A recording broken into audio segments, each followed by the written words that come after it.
지금 당장 한국으로 수송기부터 띄우시오. 돈은 상관없으니 무조건 가져와야 합니다.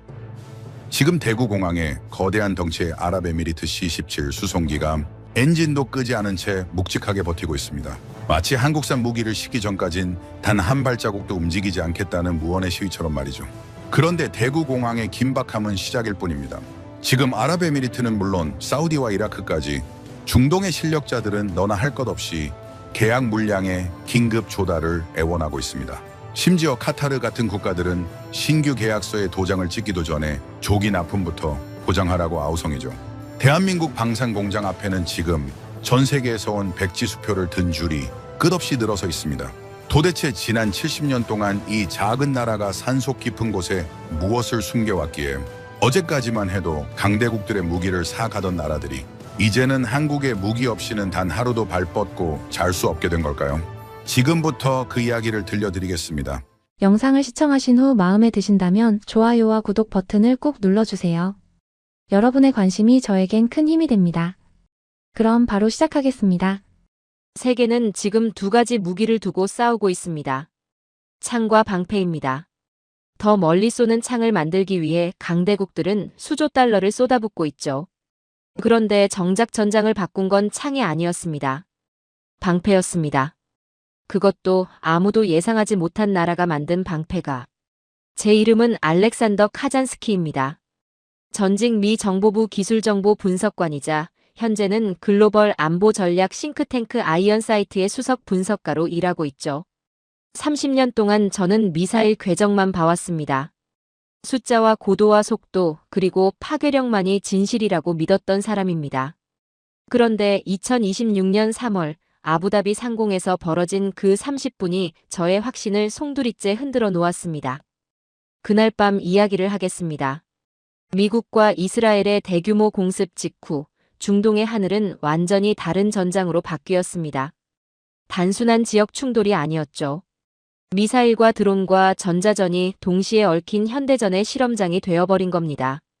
이란은 지도부 타격에 대한 보복으로 탄도미사일과 자폭 드론을 뒤섞어 쏘아 올렸습니다. 표적은 단순한 군사기지가 아니었어요. 미군 전략 자산이 밀집한 UAE, 중동 자본과 물류가 집결한 도시권, 세계 원유 시장의 심장부가 동시에 위협받는 상황이었습니다. 저는 분석실에서 첫 보고를 받는 순간 직감했습니다. 이번 전투는 단순한 요격 성공 여부의 문제가 아니라는 것을요. 미국, 러시아, 중국, 이스라엘이 수십 년간 쌓아온 군사적 권위가 한 번의 시험대에 오르는 사건이라는 것을. 레이더망에 들어온 군집이 먼저 잡혔습니다. 느리고 값싼 표적들이죠. 그런데 그 뒤를 따라오는 것이 있었습니다. 고속 탄도미사일 궤적이었습니다.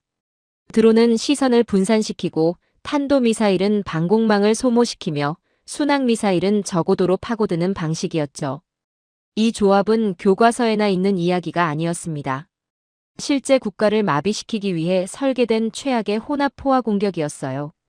레이더 화면에 떠오른 숫자를 저는 지금도 잊지 못합니다. 137. 단순한 발사 횟수가 아니었습니다. 이 중 몇 발만 목표에 닿아도 도시 하나의 기능이 멈출 수 있다는 의미였죠. 거기에 드론 200여 대가 더 있었습니다. 단순 계산으로도 요격 대상이 300개를 훌쩍 넘는 상황이었어요. 더 소름 끼쳤던 건 궤적의 분포였습니다. 이란이 날린 주력 위협들은 사드의 초고고도 구간도 아니고 패트리어트의 말단 저고도 구간도 아닌 그 사이에 애매하지만 치명적인 중간층을 오래 통과하고 있었습니다. 속으로 생각했습니다. 누군가 이 구간을 잡지 못하면 오늘 밤은 끝장이라고. 대중은 방공망을 말할 때 늘 가장 유명한 이름부터 떠올립니다. 사드, 패트리어트. 하지만 저는 누구보다 잘 알고 있었죠. 현대전의 승패는 이름값이 아니라 비어있는 고도를 누가 메우느냐에 달려있다는 사실을요. 사드는 너무 높고 패트리어트는 너무 낮습니다. 문제는 이란의 미사일 상당수가 고도 20에서 40km 안팎의 중간층을 통과하며 가장 위험한 시간을 보내고 있었다는 점이었죠. 이 구간이 뚫리면 적 미사일은 최후 방어선 직전까지 거의 손상 없이 진입하게 됩니다. 전장은 명성이 아니라 빈틈을 먹고 자라거든요. 그 순간 보고서 하단에서 낯설지 않은 이름 하나가 눈에 들어왔습니다. 천궁2. 솔직히 말씀드리죠. 저는 처음엔 믿지 않았습니다. 강대국들의 대표 체계가 아니라 비교적 후발주자로 여겼던 한국 시스템이 지금 이 전장의 승패를 결정할 핵심이 될 거라고는 생각하지 않았으니까요. 한국은 훌륭한 제조 강국이었습니다. 그러나 전장의 심장부까지 왔다고는 여기지 않았죠.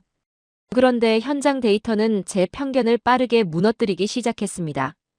UAE 상공에서 다층 방공망이 가동되는 가운데 중간층 위협을 가장 효율적으로 처리한 체계가 한국산 천궁2라는 정황이 연속 보고로 올라오기 시작한 겁니다. 여기서 잠깐 짚고 넘어가야 할 것이 있습니다. 사람들은 종종 묻죠. 포대 2개로 그게 가능하냐고요. 포대와 미사일 2발을 혼동하시면 안 됩니다. 천궁2 1개 포대는 하나의 완결된 전투 패키지입니다. 다기능 레이더 1대가 적을 찾고 추적하며 미사일을 유도하는 두뇌 역할을 하고 교전 통제소 1대가 요격 결정을 내리는 심장 역할을 합니다. 거기에 발사대 차량이 4대에서 6대가 붙고 차량 1대당 미사일 8발을 탑재하죠. 즉 2개 포대라는 말은 발사 차량만 8대에서 12대, 즉시 발사 가능한 미사일이 64발에서 96발 수준이라는 뜻입니다. 그런데도 이 숫자는 절대적으로 부족했습니다. 상대가 탄도미사일 137발에 드론 200여 대를 쏟아붓는 상황이었으니까요. 수적으로 보면 완전히 불가능한 교전이었습니다. 그런데 표적이 사라지기 시작했습니다. 하나, 둘, 셋. 너무 정확했습니다. 전장에서 가장 흥미로운 소문은 대개 진실보다 먼저 도착합니다. 그날 밤 분석 채널과 현지 소식망을 통해 반복적으로 떠오르는 말이 있었습니다. 저건 한국 기술자들이 직접 돌리고 있는 것 아니냐는 말이었죠. 저는 그런 소문을 단순한 가십으로 소비하는 사람이 아닙니다. 언제나 그 소문이 왜 생겼는지를 먼저 봅니다. 그리고 이 경우 이유는 분명했어요. 자동화 체계라고 보기엔 반응이 지나치게 정교했던 겁니다. 현지군이든 교관이든 기술 지원팀이든 누가 콘솔 앞에 앉아 있었는가 보다 더 중요한 건 따로 있었죠. 전장 한복판에서 사람들조차 이건 시스템 그 자체가 살아 움직이는 것 같다고 느꼈다는 사실입니다. 그건 영웅담이 아니었습니다. 그 정도의 완성도가 아니면 설명이 되지 않는 정밀함에 대한 현장의 집단적 증언이었죠. 진짜 충격은 따로 있었습니다. 방공 전문가에게 2개 포대라는 숫자는 결코 작게 들리지 않습니다. 오히려 반대입니다. 2개뿐인데 저 정도였다고 이 한마디가 머릿속을 맴돌죠. 1개 포대는 보통 한꺼번에 6발 정도의 미사일을 동시 교전하는 게 정석입니다. 그런데 2개 포대가 300개가 넘는 혼합 표적을 상대로 96%에 육박하는 요격률을 기록했다는 건 레이더가 표적을 분류하는 속도와 미사일이 재발사되는 템포가 물리적 한계를 넘어섰다는 의미입니다. 2 포대의 레이더가 서로 데이터를 공유하며 반드시 막아야 할 탄도미사일과 상대적으로 위협이 적은 드론을 순식간에 걸러내어 가장 치명적인 137발을 먼저 속간했다는 것이 이 사건의 핵심이었습니다. 보통의 시스템이라면 드론 200대의 물량 공세에 레이더가 마비됐을 겁니다. 하지만 한국의 레이더는 마치 굶주린 사냥개 같았습니다. 맛도 없는 드론 따위는 거들떠보지도 않고 가장 육중한 고기인 탄도 미사일만 추적해 목덜미를 물어뜯었죠. 남들이 철학을 논하며 점잖게 무기를 팔 때 한국은 전장에서 가장 효율적으로 적을 사륙하는 집요한 본능을 팔았습니다. 세계는 UAE 상공만 바라봤습니다. 저는 즉시 다른 계산을 시작했습니다. 저 체계가 한국 본토에서는 어떤 밀도로 배치되어 있는가? 그 체계를 다루는 숙련 인력은 얼마나 두터운가?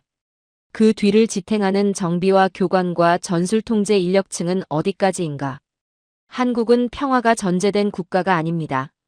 휴전선, 탄도미사일 위협, 장사정포 위협, 수도권 집중 구조, 좁은 국토, 높은 인구 밀도. 방공망을 적당히 만들어서는 절대 안 되는 나라죠. 그래서 한국의 방공 체계는 수출용 카탈로그에만 존재하는 장비가 아닙니다. 국가 생존을 전제로 매일같이 갈고 닦인 실전형 체계입니다. 한국 본토에는 훨씬 더 촘촘한 배치 개념, 더 두꺼운 지휘 구조, 더 많은 숙련 운용자, 더 빠른 정비망, 더 오래 누적된 실사격 데이터가 있습니다.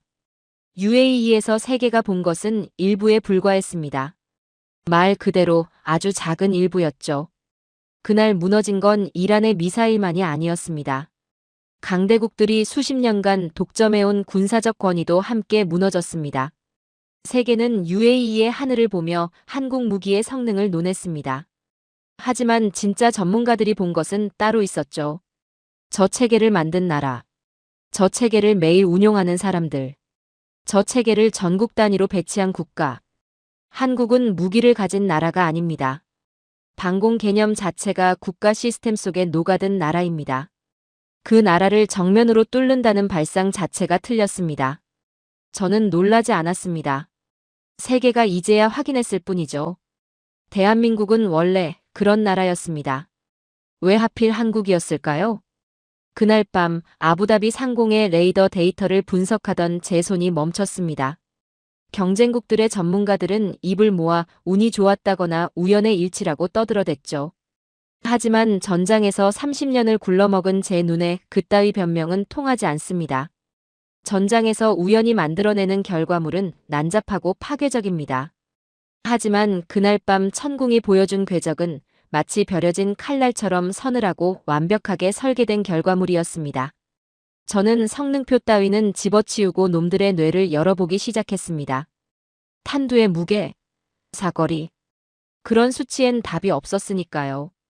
정답은 더 깊은 곳, 이 나라가 지난 70년간 미친 듯이 파고들었던 방공의 광기 그 자체에 있었습니다. 강대국들이 카탈로그 스펙으로 으스댈 때 한국은 실전을 연구했죠. 처음부터 적의 심장을 파괴할 방법만을 연구한 거죠. 대체 이 작은 나라가 70년 동안 무엇을 어떻게 담금질했기에 그 오만한 강대국들의 방패를 한순간에 고철 덩어리로 만들어버린 걸까요? 한국형 무기를 한 문장으로 정리하면 이렇습니다. 모방이 아니라 최적화. 많은 후발주자 국가들이 강대국 무기를 흉내내다가 실패합니다. 더 크게, 더 멀리, 더 비싸게 만들려다가 정작 자국 전장에 필요한 핵심을 놓치는 거죠. 한국은 그 함정을 피했어요. 처음부터 조건이 달랐으니까요. 좁은 국토, 짧은 경보시간, 수도권 밀집, 장사정포와 탄도미사일의 동시 위협, 그리고 세계에서 유일하게 정전이 아닌 휴전 상태로 운영되는 국가. 이 조건 속에서 살아남으려면 쇼룸에서 빛나는 무기를 만들어선 안 됩니다. 실패하면 곧바로 국가 생존이 흔들리는 환경에서 태어난 체계를 만들어야 해요.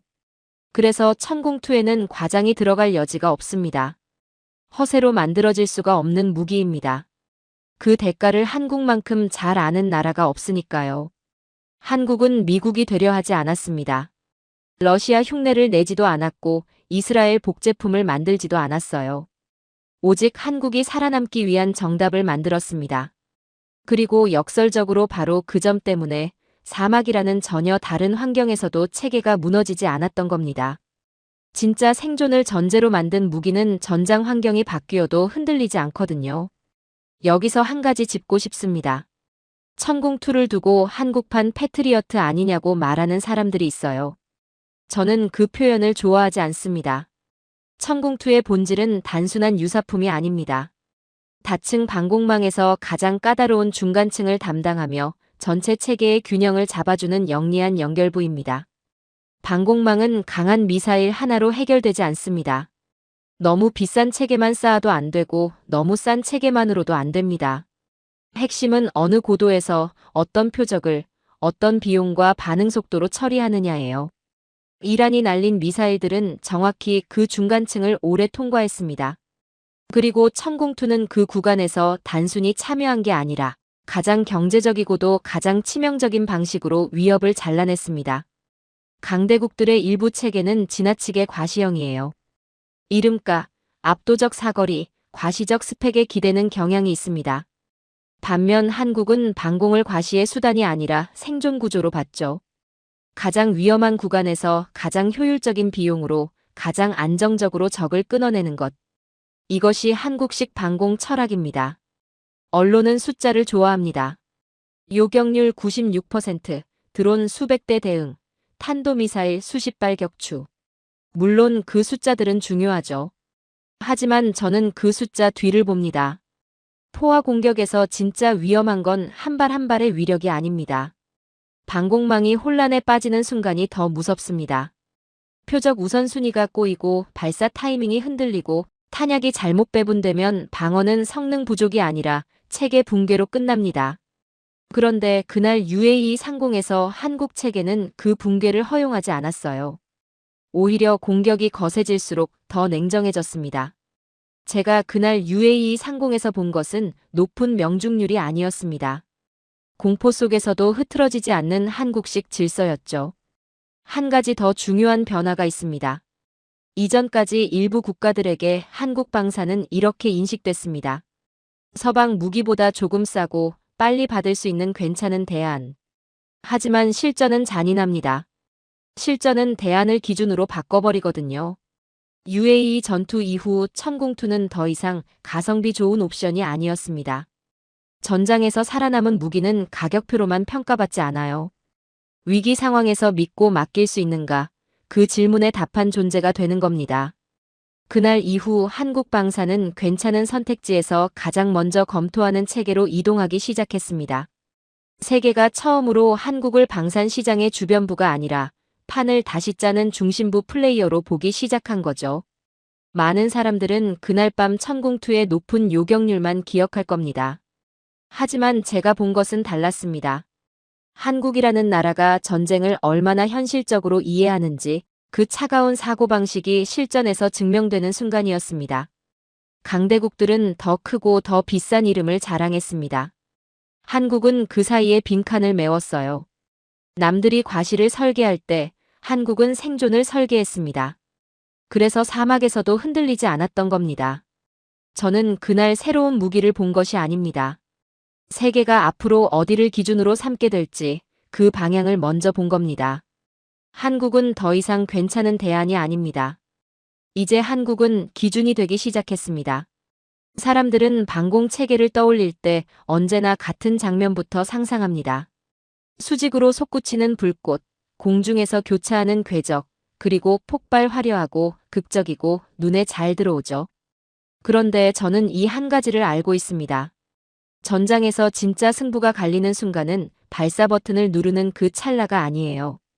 그보다 훨씬 앞에 있습니다.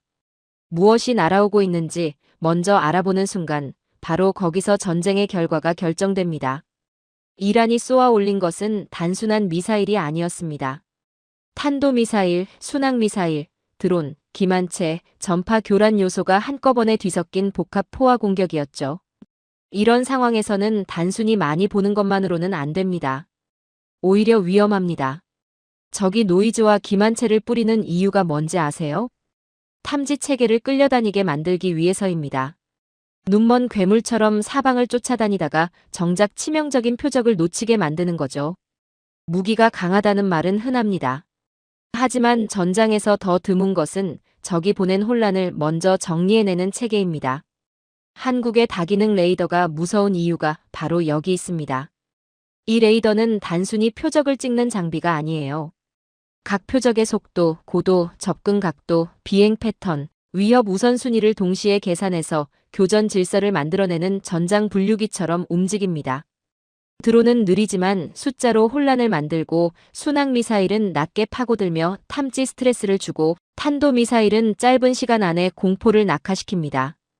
이 셋을 동시에 처리하려면 단순한 탐지 장비로는 절대 안 됩니다. 결국 싸움은 하드웨어가 아니라 소프트웨어의 판단력에서 갈리는 거죠. 저는 이 레이더를 이렇게 정의합니다. 표적을 보는 기계가 아닙니다. 적이 의도한 혼란의 구조를 역으로 해체하는 기계입니다.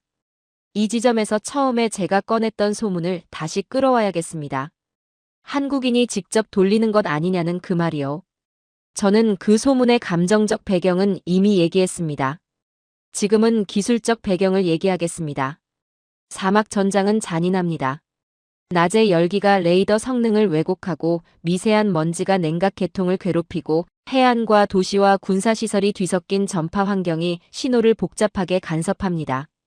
이 환경에서 어떤 체계든 카탈로그대로 작동하는 경우는 거의 없어요. 주파수 조정, 필터링 강도 보정, 잡음, 억제, 환경별 오차 보정이 반드시 따라붙습니다. 그리고 그 과정을 누가 어떻게 처리하느냐에 따라 장비의 실전 성능이 완전히 달라집니다. 한국은 장비를 던져놓고 알아서 쓰라는 방식으로 움직이지 않습니다. 초기 배치부터 시스템을 가장 잘 아는 기술진과 교관이 붙어서 그 전장의 환경에 맞게 체계를 살아있게 만드는 방식으로 접근하죠. 그래서 현지에서는 이런 인상을 받을 수밖에 없었던 겁니다. 저건 그냥 자동화 체계가 아니다. 누군가 뒤에서 계속 보고 있는 것 같다. 기계가 쏘는 게 아니라 시스템을 가장 잘 아는 사람이 끊임없이 손을 보고 있는 것 같다. 그 소문의 진짜 의미는 이겁니다. 실제로 누가 버튼을 눌렀느냐가 중요한 게 아니에요. 그 정도가 아니면 설명되지 않을 만큼 시스템 반응이 정교했다는 사실이 중요한 겁니다. 그건 과장이 아니라 현장의 본능적인 번역이었습니다. 이제 한 가지 더 짚겠습니다. 대부분의 나라는 무기를 이렇게 다룹니다. 개발하고 시험하고 생산하고 납품하고 유지합니다. 이 과정은 길고 느리고 단계마다 끊겨 있어요. 훈련에서 나온 데이터는 창고에 쌓이고 실전에서 발견된 문제는 다음번 예산 주기를 기다려야 반영됩니다. 한국은 다릅니다. 한국군은 휴전 상태 속에서 수십 년간 실사격, 모의훈련, 레이더 추적 데이터 축적을 반복해왔습니다. 그리고 거기서 나온 데이터가 창고에 잠들지 않아요. 그 데이터는 곧바로 소프트웨어 알고리즘 보정으로, 탐지 필터 개선으로, 교전 우선순위 조정으로 이어집니다. 더 무서운 건 이 과정이 군 내부에만 고립되어 있지 않다는 점이에요. 군, 방산업체, 연구기관, 현장 기술 인력이 하나로 연결되어 있어서 훈련 데이터가 다음 버전의 체계 개량으로 이어지는 속도가 비교적 빠릅니다. 많은 나라는 무기를 하나의 제품으로 다룹니다. 한국은 무기를 계속 학습하는 시스템으로 다룹니다. 강한 무기를 만드는 것보다 더 어려운 게 뭔지 아세요? 그 무기가 다음 실수에서 배우게 만드는 구조를 갖추는 겁니다. 한국은 바로 그 구조를 가지고 있습니다. 그래서 천궁2의 그날 밤 성과는 즉흥적인 기적이 아니었어요. 수년간 누적된 훈련과 보정과 피드백이 응축된 결과물이었습니다. 그리고 하나 더. 전장에서 진짜 어려운 문제는 강한 미사일 하나가 없는 게 아닙니다. 여러 체계가 동시에 같은 하늘에서 돌 때 서로 충돌하지 않고 누가 언제 무엇을 처리할지 질서를 유지하는 것이 진짜 어렵습니다. 사드, 패트리어트, 천궁이 각자 자기 표정만 보며 제멋대로 움직이면 그건 방어가 아니라 혼선입니다. 포화 공격 상황에서는 중복 교전, 늦은 대응, 잘못된 탄약 소모가 연쇄적으로 터질 수 있어요. 그런데 천궁은 이 문제를 다르게 접근합니다. 단독 무기처럼 보이지만 실제로는 통합 방공망 속에서 자기 역할과 타 체계의 역할을 동시에 계산하며 들어가는 질서 유지 장치처럼 작동합니다. 진짜 선진 방공망은 가장 강한 미사일 한 종류가 아니에요. 서로 다른 체계가 공포 속에서도 싸우는 순서를 끝까지 잃지 않는 구조입니다. 강대국 체계들 사이에서도 자기 논리와 연결성을 잃지 않는 국산 통제 기술, 그것이 한국이 도달한 수준이에요. 사람들은 그날 밤 하늘로 솟구치는 요격 미사일을 보며 감탄했을 겁니다. 저는 그 불꽃보다 먼저 움직인 것을 봤습니다.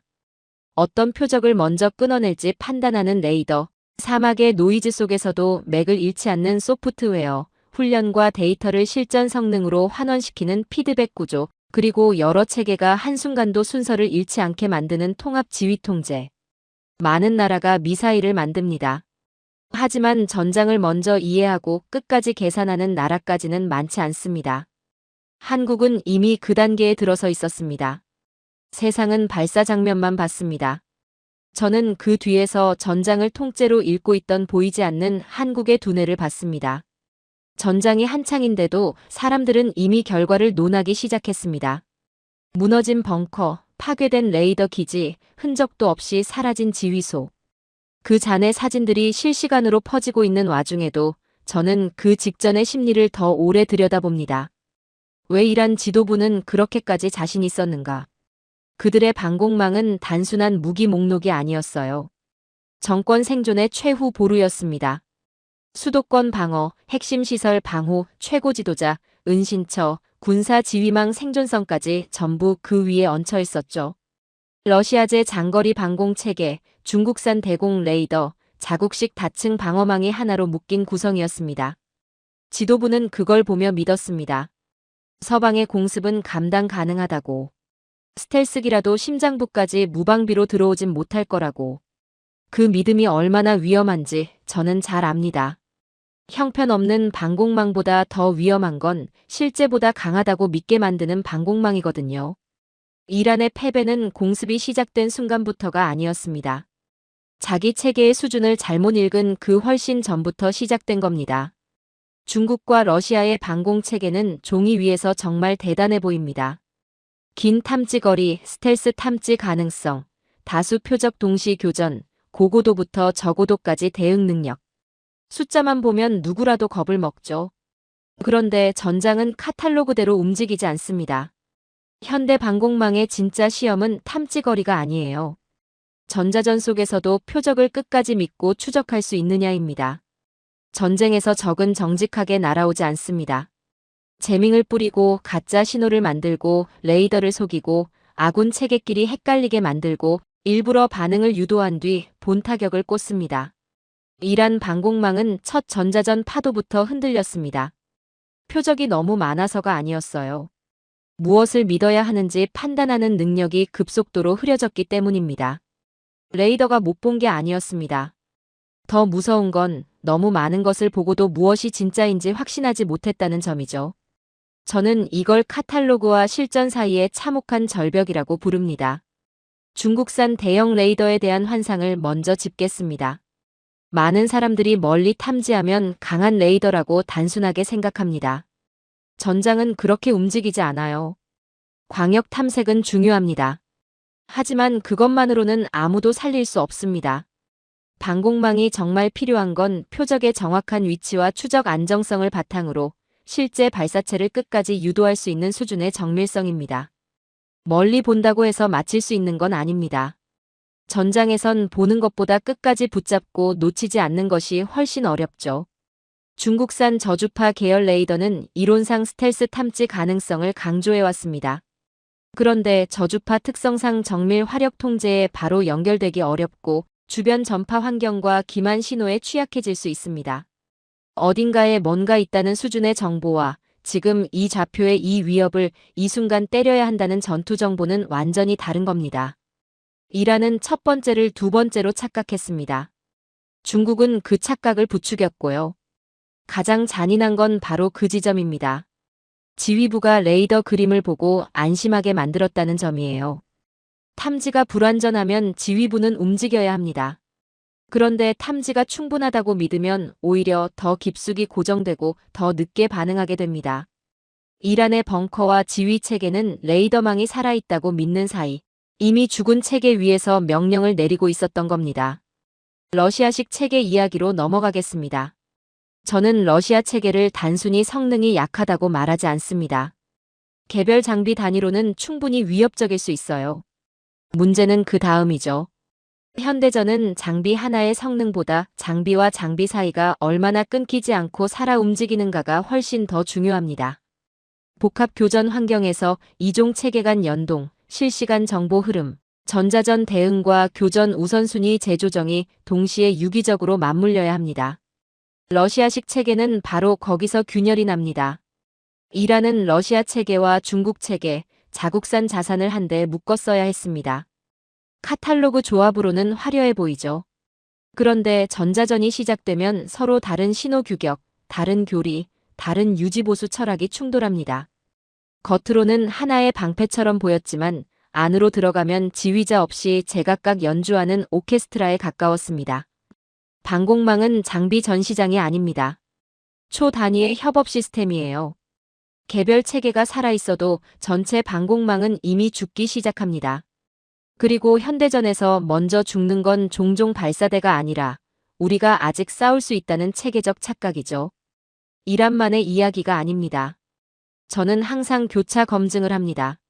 서로 다른 전장에서 비슷한 냄새가 반복될 때 그건 사고가 아니라 구조의 문제입니다. 파키스탄, 베네수엘라, 그리고 이번 이란. 조건은 달랐지만 공통점은 분명했습니다. 카탈로그 성능은 화려했고 운용국은 자부심을 가졌고 초기엔 심리적 억지력이 있었습니다. 그러나 실전의 강한 전자전과 복합 교란 앞에서 체계 전체가 생각보다 훨씬 빠르게 흐트러졌습니다.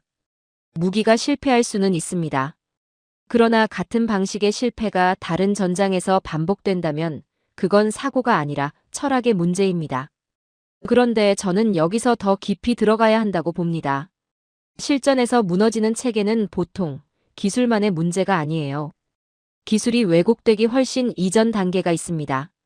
부패한 조달, 과장된 성능 보고, 정치 권력에 맞춘 허위 평가, 유지보수 예산의 누수, 훈련 부족을 감추는 내부 보고 문화. 이런 것들이 쌓이면 무기는 겉은 번쩍거리지만 속은 텅 비어갑니다. 지도자는 가장 좋은 숫자만 보고받고 장교는 문제를 축소하고 업체는 성능을 부풀립니다. 정비라인은 부족한 부품을 감추고 전장은 그 거짓의 청구서를 한꺼번에 내밀죠. 레이더는 전파로 무너진 것이 아닙니다.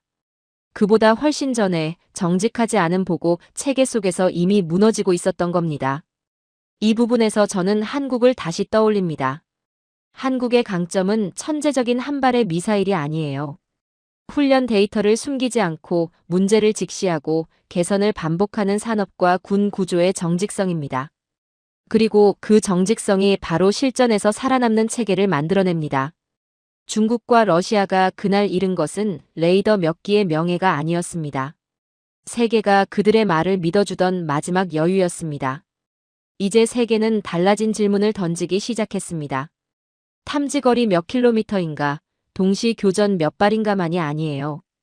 전자전 속에서도 끝까지 믿을 수 있는가, 이종 체계와 진짜로 붙는가, 유지보수와 교육이 함께 오는가, 실전의 혼란 속에서도 질서를 유지하는가. 이 질문들이 새로운 기준이 된 겁니다. 그리고 그 새 기준에서 가장 먼저 떠오르는 이름이 무엇인지는 이제 더 이상 설명이 필요하지 않습니다. 전쟁이 한창일 때 지휘관들은 두 가지를 동시에 생각합니다. 지금 이 무기가 작동하고 있는가? 그리고 문제가 생기면 누가 와주는가? 첫 번째 질문은 성능표가 답합니다. 두 번째 질문은 오직 태도만이 답합니다. 평시에 방산 계약을 협상할 때 모두는 첫 번째 질문에 집중하죠. 사거리, 명중률, 반응 속도, 단가. 그런데 실전이 터지는 순간 진짜 질문은 언제나 두 번째로 이동합니다.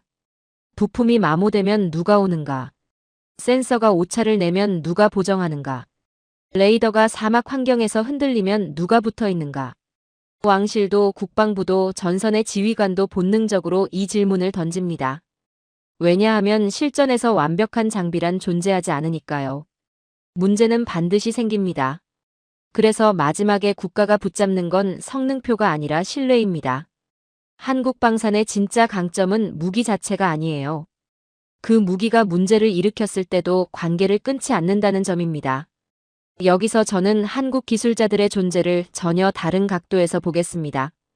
그들이 거기 있었다는 사실, 앞에서 이미 얘기했죠. 지금 제가 던지려는 질문은 다릅니다. 왜 한국은 애초에 거기 있었는가? 많은 나라의 방산 지원은 납품이 끝나면 문서와 절차 중심으로 바뀝니다. 제품은 보냈으니 이제 사용국 책임이라는 식으로 빠져나가죠. 한국은 다릅니다. 초기 배치부터 교육, 정비, 현지 적응, 인수인계, 후속 보정에 이르기까지 사람이 직접 붙어있는 밀도가 높습니다. 장비가 완전히 현지 환경에 적응하고 운용자들이 스스로 다룰 수 있을 때까지 사람이 계속 남아있는 문화를 가지고 있어요. 이건 단순한 서비스 정신이 아닙니다. 한국은 국내에서도 군과 업체, 교관과 정비 인력이 촘촘하게 엮여 돌아가는 구조이기 때문에 무기를 사람 없는 완제품으로 보는 습관 자체가 약합니다. 그래서 수출 현장에서도 자연스럽게 같은 방식으로 움직이는 거예요. 중동은 그날 한국의 미사일만 본 것이 아닙니다. 한국이라는 나라가 자기 장비를 끝까지 혼자 두지 않는다는 사실도 함께 봤습니다. 이제 4시간 이야기를 하겠습니다. 교전이 한창인 상황에서 천공체계 일부에 문제가 생겼고 한국 기술 인력이 4시간 안에 현장 대응을 완료했다는 정황이 분석 채널을 통해 들어왔습니다. 4시간. 중동 군사 관계자들 사이에서 이 숫자가 회자되기 시작했어요. 그런데 저는 이 숫자를 단순한 물류 자랑으로 읽지 않습니다. 서방의 많은 체계는 훌륭합니다. 그러나 그만큼 절차가 길고 승인 라인이 많습니다. 업체와 정부와 하청과 운용군 사이 거리가 멀죠. 그래서 실전에서 작은 문제 하나가 생겨도 판단이 문서로 돌고 승인으로 밀리고 방문 일정으로 조정되면서 시간이 증발합니다. 전장에서 시간이 증발한다는 게 무슨 의미인지는 굳이 설명하지 않겠습니다. 한국은 다릅니다. 이 장비를 살려야 한다는 공감대가 빠르게 형성되고 바로 움직이는 구조를 가지고 있습니다. 4시간은 단순히 빠른 교통이나 근면성의 결과가 아니에요.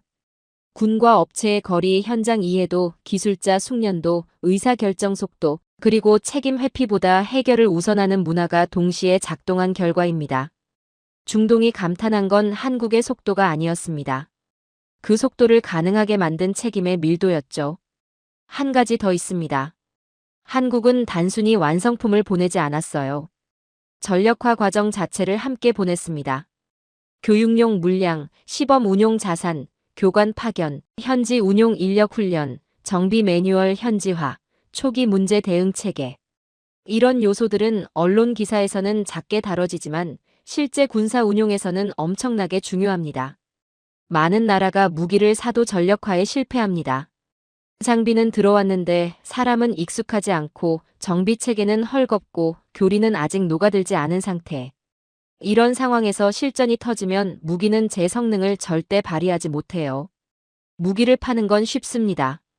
그러나 상대가 그 무기를 실제 전력으로 바꾸는 순간까지 함께 걷는 건 전혀 다른 차원의 이야기죠. 한국은 중동에 장비를 보낸 것이 아니었습니다. 그 장비가 살아있는 전력으로 바뀌는 과정 전체를 설계해주고 있었어요.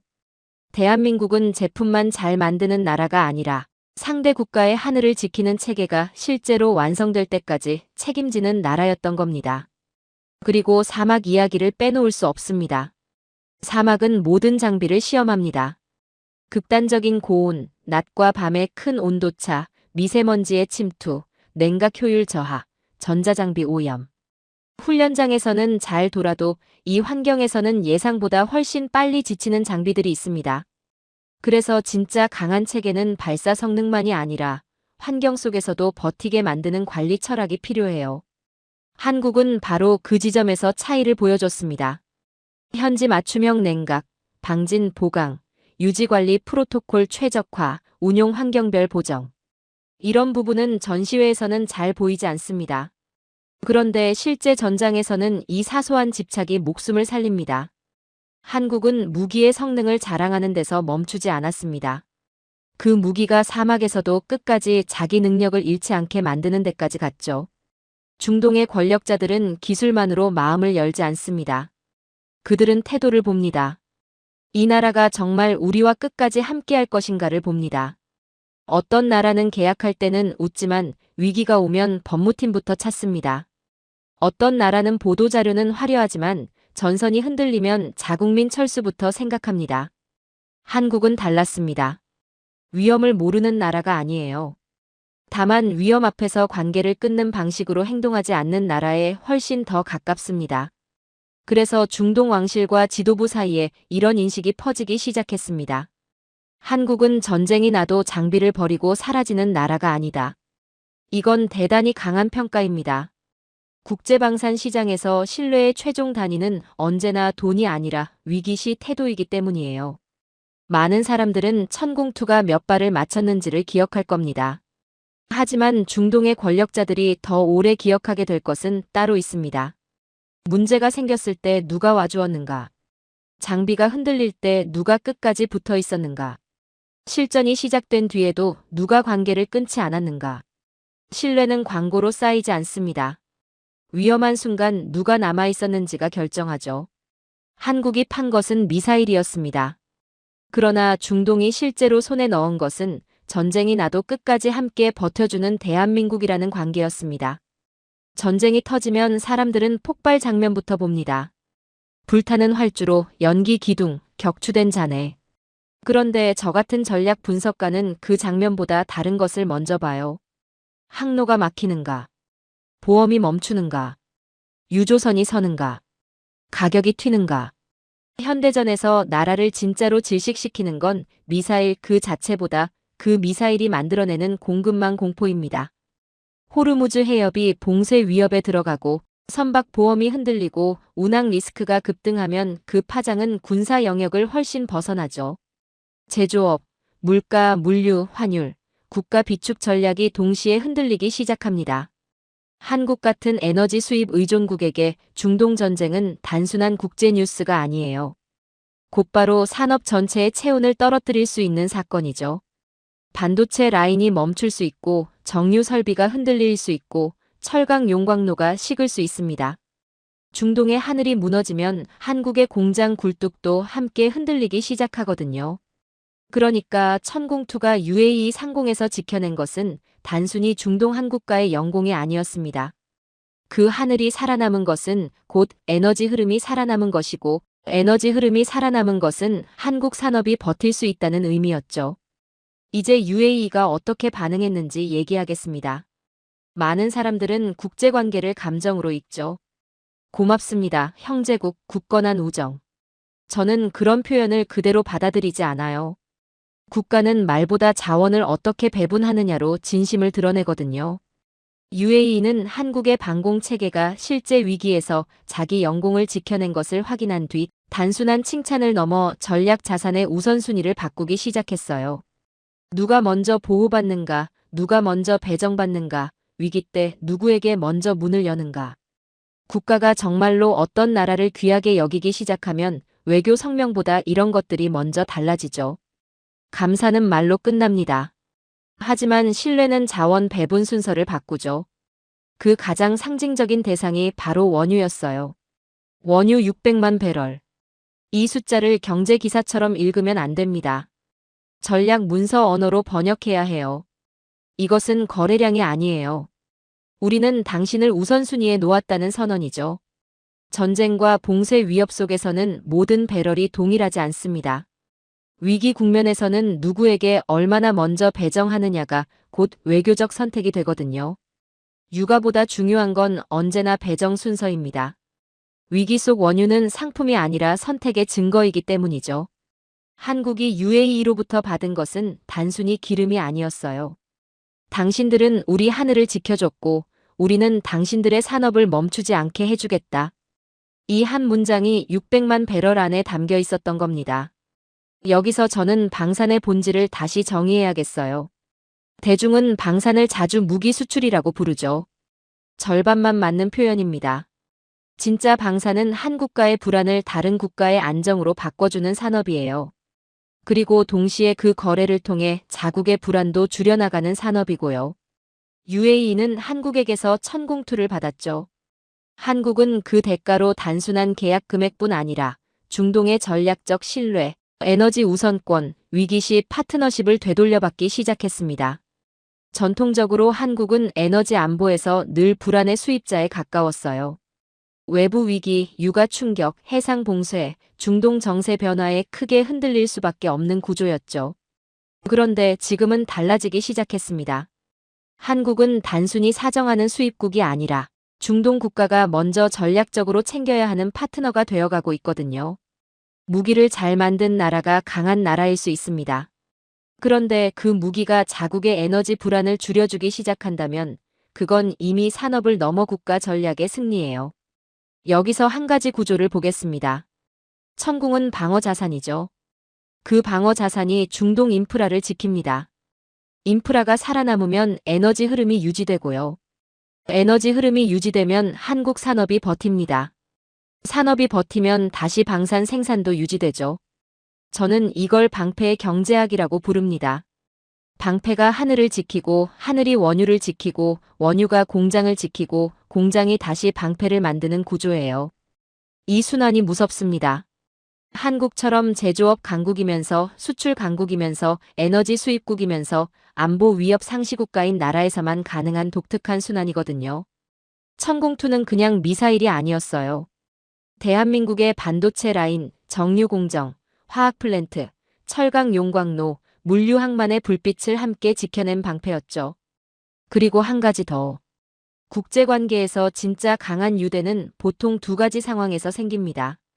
함께 피를 흘렸을 때, 그리고 함께 파산을 피했을 때예요. 이번 한국과 UAE의 관계는 후자에 가깝죠. UAE는 한국 덕분에 자기 영공과 핵심 자산이 무너지지 않는 경험을 했고, 한국은 UAE 덕분에 에너지 공급과 전략 협력의 새로운 우선권을 얻었습니다. 서로의 취약점을 상대가 실제로 메워준 경험이에요. 그래서 관계의 성격이 달라졌죠. 좋은 공급자도 아니고 만족스러운 고객도 아닙니다. 위기 때 서로의 약한 고리를 붙잡아준 파트너가 된 거예요. 정말 강한 파트너십은 조약문보다 경험에서 나오죠. 특히 서로의 취약점을 한 번씩 실제로 대신 막아준 관계는 오래갑니다. 사람들은 천공투가 몇 발의 적 미사일을 떨어뜨렸는지 셀 겁니다. 저는 다른 숫자를 봤어요. 방향을 바꾼 유조선, 멈추지 않은 항로, 그리고 한국으로 흘러들어온 600만 배럴의 의미를요. 그건 에너지 거래가 아니었습니다. 한국이 중동의 하늘을 지켜준 대가로 중동이 한국의 공장과 항만과 내일을 지켜주기 시작했다는 신호였죠. 천공투는 그 순간 적 미사일만 떨어뜨린 것이 아니었어요. 대한민국의 에너지 불안까지 함께 격추했습니다. 세계는 UAE 상공에서 천공투 2개 포대가 만들어낸 결과를 봤습니다. 언론은 요격률을 이야기했고 군사 전문가들은 중간층 방어의 완성도를 분석했죠. 그런데 저는 그 장면을 보는 내내 전혀 다른 생각을 하고 있었어요. 중동이 본 건 시범편에 불과하다는 생각이었죠. 진짜 본편은 한국 본토에 깔려 있으니까요. UAE에서 운용된 2개 포대는 강력했습니다.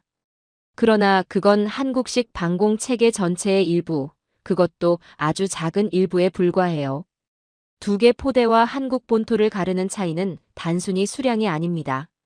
배치 밀도, 지휘 연동의 깊이, 훈련 누적량, 즉흥 운용 숙련도, 그리고 경계가 일상이 된 문화. 이 모든 것이 다르죠. 중동은 그 체계의 성능을 받습니다. 한국은 그 체계를 생활처럼 돌리는 나라예요. UAE에서의 천궁은 실전 배치된 무기였습니다. 한국에서의 천궁은 국가 생존 구조의 일부입니다. 많은 나라들이 방공망을 갖고 있어요. 장거리 체계, 중거리 체계, 현대화된 레이더망. 그런데 저는 여기서 분명히 선을 긋습니다. 그건 방공망을 가진 것이고 한국은 방공망 위에 국가의 일상 전체를 올려놓고 사는 나라입니다. 한국에서 방공은 단순한 군사 옵션이 아니에요. 수도권의 생존, 산업 밀집 지역의 연속성, 원전과 핵심 기반 시설 보호, 그리고 민간 경제 활동의 심리적 안정과 직접 연결되어 있죠. 이 나라에서 하늘이 흔들리면 군만 흔들리는 게 아닙니다. 사회 전체가 즉시 흔들립니다. 그래서 한국은 방공을 부가 기능으로 두지 않았어요. 국가의 상부 구조 전체를 지탱하는 기둥으로 만들었죠. 한국은 적의 미사일을 막기 위해 방공망을 깐 것이 아닙니다. 시민의 출근길, 공장의 라인, 도시의 불빛, 국가의 심장 박동을 끊기지 않게 하기 위해 방공망을 만든 겁니다. 이제 한국 방공의 진짜 본질을 얘기하겠습니다. 포대 수량만 보면 절반밖에 보지 못한 거예요. 저 같은 분석가가 한국을 볼 때 가장 주목하는 건 따로 있거든요. 방패가 강한 나라는 많습니다. 하지만 하루도 방심하지 않는 방패를 가진 나라는 드물죠. 한국은 전시가 아니어도 완전한 평시가 아닙니다. 휴전선, 탄도미사일 위협, 장사정포, 초단시간 경보 환경 속에서 경계가 습관이 된 나라예요. 이런 국가에서는 장비를 다루는 태도부터 달라집니다. 훈련이 형식이 아니라 생존 예행 연습이 되고 장비 점검이 관례가 아니라 생활이 되고 작전 절차가 문서가 아니라 반사신경에 가까워지죠. 세계에는 돈이 많아 좋은 무기를 많이 사는 나라도 있습니다. 하지만 한국은 다릅니다. 좋은 무기를 산 나라가 아니라 그 무기를 긴장 속에서 살게 만든 나라예요. 중동이 본 건 2개 포대의 실력이었습니다. 하지만 한국에서 더 무서운 건 그런 포대들이 언제든 움직일 준비가 된 습관 속에 놓여 있다는 사실이죠. 이제 한국형 미사일 방어체계, 즉 한국형 방공구조의 실체를 얘기하겠습니다. 한국의 하늘은 단순한 영공이 아니에요. 적이 하나의 공격 방식으로는 돌파할 수 없도록 설계된 겹겹의 거부권이 중첩된 공간입니다. 여기서 중요한 건 한 가지 체계의 우수성이 아니에요. 더 중요한 건 적이 하늘을 통과하려 할 때마다 다른 층, 다른 판단, 다른 요격 논리, 다른 대응 시간표와 연속으로 맞닥뜨리게 된다는 점이죠. 접근을 거부당하고 침투를 거부당하고 낙하를 거부당하고 마지막 궤적마저 거부당하는 구조입니다. 한국은 가장 화려한 창 하나를 택한 게 아니에요. 오히려 적이 단 한 번도 편하게 숨을 고를 수 없는 하늘을 설계했죠. 요새란 벽이 높은 곳이 아닙니다. 공격자가 어디로 와도 계속 다른 방식으로 거절당하는 곳이에요. 그리고 한국의 하늘은 정확히 그렇게 설계되어 있습니다. 그런데 여기서 끝이 아닙니다. 한국의 강점은 포대만이 아니에요. 그 포대를 살리는 사람의 두께입니다. 한국의 하늘 아래에는 단순히 미사일만 배치된 것이 아니에요. 현역 운용 인력, 지휘 통제 장교, 정비사, 군수 지원 인력, 방산 엔지니어, 시험평가 전문가, 퇴역 후에도 경험을 이어가는 예비 전문가층이 두텁게 쌓여 있죠. 현대 방공은 금속이 혼자 싸우는 전쟁이 아니거든요. 결국 누군가가 읽고 판단하고 결심하고 유지하고 고치고 다시 살려내야 합니다. 바로 그 과정에서 한국은 강합니다. 이 나라는 장비만 현대화한 게 아니에요. 그 장비를 지탱할 사람의 사다리를 국가적으로 쌓아 올린 나라죠. 한국의 방공망은 포대 숫자로만 계산하면 절반밖에 보지 못한 겁니다. 진짜 전력은 그 포대를 이해하고 유지하고 다시 일으켜 세울 사람들의 층위에 있어요. 이제 마지막으로 한 가지를 얘기하겠습니다. 강한 방공망은 미사일만 막는 게 아닙니다. 국민의 공포가 국가 전체를 먼저 마비시키지 못하게 막아주죠. 한국 시민들은 어쩌면 모르고 지나칠 수 있습니다. 자기가 세계에서 가장 촘촘한 계산 위에 세워진 안정권 아래 살고 있다는 사실을요. 국민이 내일도 출근할 수 있다고 믿게 만드는 힘, 기업이 공장을 멈추지 않고 돌릴 수 있다고 느끼게 만드는 힘, 국가가 흔들려도 마지막까지 버틸 것이라는 집단적 안정감. 이 모든 것이 방공망과 연결되어 있어요. 한국 상공은 단순한 영공이 아닙니다. 적에게는 거부의 연쇄이고 시민에게는 계산된 안정권이죠. 여러분의 머리 위는 안녕하십니까? 대한민국에서는 적어도 그 질문에 대해 세계 어느 나라보다 무거운 준비가 되어 있습니다. 한국을 공격한다는 건 포대 몇 개와 싸우는 게 아니에요. 수십 년간 위협 속에서 단련된 국가 시스템 전체와 싸우는 겁니다. 중동은 단 2개 포대로 경악했습니다. 저는 그보다 훨씬 더 큰 사실을 알고 있어요. 그런 하늘이 지금 독도에서 제주까지 대한민국 전체를 덮고 있다는 사실을 말입니다. 저는 30년 동안 무기를 분석해왔습니다. 미사일의 사거리, 탄두의 무게, 레이더의 출력, 요격 확률. 숫자 앞에서 감탄하는 버릇은 일찌감치 버렸죠. 그런데 한국을 보고 있으면 오래된 버릇이 다시 고개를 드는 순간들이 있습니다. 천공투 이야기를 처음 들었을 때가 그랬어요. 많은 사람들은 그것을 하나의 완성형 무기라고 생각하죠. 하지만 제가 보기에 천공투는 한국 방공 기술의 끝이 아닙니다. 시작점이에요. 이미 그 위와 아래를 한국은 동시에 만들고 있거든요. 위를 먼저 얘기하겠습니다. LSAM입니다. 이 체계는 단순히 더 높은 고도를 커버하는 미사일이 아니에요. 의미는 훨씬 크죠. 고고도 방어 능력의 독립입니다. 미사일 방어에서 가장 비싼 기술은 언제나 고고도 요격이에요. 이 영역은 오랫동안 미국과 러시아 같은 강대국의 전유물이나 다름없었습니다. 그런데 한국이 지금 그 영역으로 올라가고 있습니다. 탐지, 추적, 요격 3단계를 모두 자국 체계로 연결하는 길을 만들고 있는 거예요. 한국이 상층 방어 능력을 완성하는 순간 이 나라는 단순한 방공 강국이 아니라 독립적인 미사일 방어 국가가 됩니다. 이 말이 얼마나 무거운지 아세요? 세계에서 완전한 미사일 방어 체계를 구축한 국가는 극소수에 불과합니다. 한국이 그 목록에 이름을 올리는 중이에요. 이제 아래를 얘기하겠습니다. LAMD입니다. 이 체계는 성격이 완전히 달라요. LSAM이 높은 하늘을 지키는 방패라면 LAMD는 도시를 지키는 방패입니다. 장사정포, 로켓, 단거리 위협 같은 초근거리 공격을 막는 체계죠. 서울은 세계에서 가장 복잡한 방공 환경 중 하나입니다. 인구 밀집, 초단거리 위협, 짧은 경보 시간.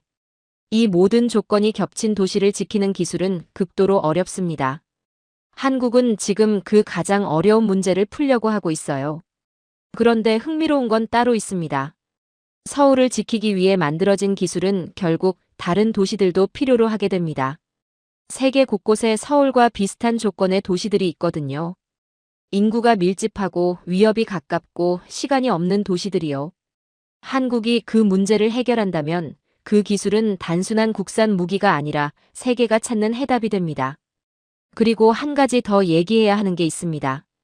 앞으로의 전쟁은 단일 무기가 싸우는 전쟁이 아니에요. 연결된 전장이 싸우는 전쟁입니다. 한국은 이미 이 방향으로 움직이고 있죠. KF-21 전투기, K2 전차, K9 자주포, 방공체계. 이 모든 시스템이 점점 데이터로 연결되는 구조로 발전하고 있어요. 레이더가 본 정보를 전투기가 공유하고 전투기가 감지한 표적을 지상 방공체계가 처리하는 통합전장 네트워크입니다. 한국은 이제 무기를 만드는 나라가 아니라 전장을 설계하는 나라로 가고 있어요. 세계 방산 시장도 바뀌고 있습니다. 많은 국가들이 지금 같은 문제에 직면해 있죠. 방어체계 가격은 올라가고 납기는 밀리고 기술 이전은 막혀 있습니다. 한국은 다른 접근을 보여줘요. 빠른 생산, 합리적 가격, 실전 검증, 그리고 관계를 끊지 않는 신뢰. 한국 방산은 단순히 싸서 팔리는 것이 아닙니다. 빠르고 신뢰할 수 있기 때문에 선택되는 거예요. 그리고 천공투의 실전 데이터는 그 신뢰도를 완전히 다른 차원으로 끌어올렸습니다. 역사를 길게 보면 하나의 패턴이 보입니다. 성벽, 철갑함, 레이더, 미사일 방어. 방어 기술은 언제나 전쟁의 규칙을 바꿔왔어요. 공격 기술이 시대를 열었다면 방어 기술은 시대를 바꿨습니다. 그리고 지금 한국이 만드는 방공체계가 그 변화의 새로운 축이 되고 있죠. 현대전에서 가장 중요한 질문은 누가 더 멀리 쏘느냐가 아니에요. 누가 더 오래 살아남느냐입니다. 그리고 방공기술은 바로 그 질문에 대한 답이죠. 세계 많은 국가들이 그 답을 한국에서 찾기 시작했습니다. 중동의 하늘에서 시작된 이야기는 이제 훨씬 더 큰 질문으로 이어집니다. 한국은 어디까지 갈 것인가? LSM은 더 높은 하늘을 지키려 하고 LAMD는 도시의 마지막 방패가 되려 합니다. 전투기와 지상 방공 체계는 점점 하나의 전장으로 연결되고 있어요. 이 모든 변화가 의미하는 것은 단순합니다. 세상은 여전히 한국을 제조 강국으로 기억합니다. 하지만 제가 보는 한국은 다릅니다. 이 나라는 이제 세계의 하늘을 지키는 기술을 만드는 나라가 되고 있어요. 전쟁의 역사는 언제나 창을 만든 나라들을 기억해왔습니다. 하지만 앞으로의 시대는 방패를 만든 나라들을 기억하게 될지도 몰라요. 그리고 그 방패의 중심에 대한민국이 서 있습니다. 오늘의 사연은 여기까지입니다. 평화는 거저 얻어지는 것이 아닙니다. 우리가 쌓아 올린 압도적인 기술이 곧 세계의 평화가 되었습니다. 수십 년간 이어진 집념이 마침내 증명되었습니다. 대한민국이 만드는 방패가 오늘 가장 안전한 하늘을 약속합니다. 우리의 방패는 멈추지 않을 것입니다. 대한민국 기술이 닿는 곳마다 더 완벽한 평화가 시작됩니다. 긴 영상 시청해주셔서 감사합니다. 내일은 더 좋은 영상으로 찾아오겠습니다.